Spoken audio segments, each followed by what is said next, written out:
Баршаңызға қайырлы күн. Каналыма қош келдіңіздер. Бүгін сіздермен тауық қанаттарын духовкада пісіреміз. Өте дәмді, қып-қызыл болып шығады. Алдымен тауық қанаттарын жуып, тазалап, осылай керек емес жерлерін кесіп алып тастаймыз. Барлығын осылай тазалап аламыз.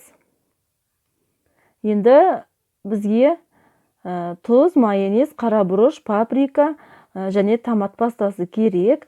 Алдымен майонез,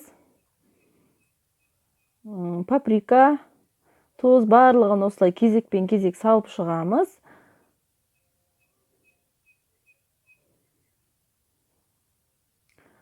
Тұз бен қара бұрышты өз қалауларыңыз бойынша саласыздар.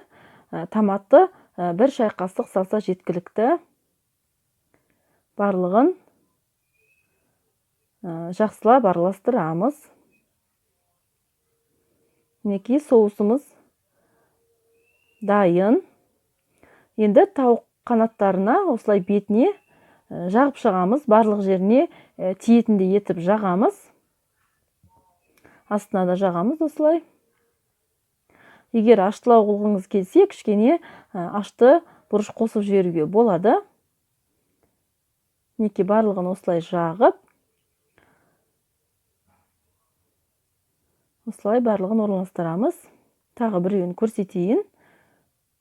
Барлық жеріне жететіндей етіп жағамыз. Сонда барлық жері біркелкі қып-қызыл әдемі болып пісіп шығады.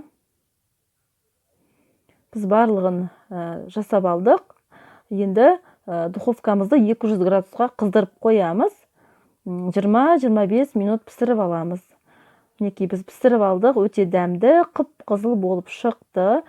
Сіздер де жасап көріңіздер. Менің каналыма тіркеліп, лайк басып кетуді ұмытпаңыздар.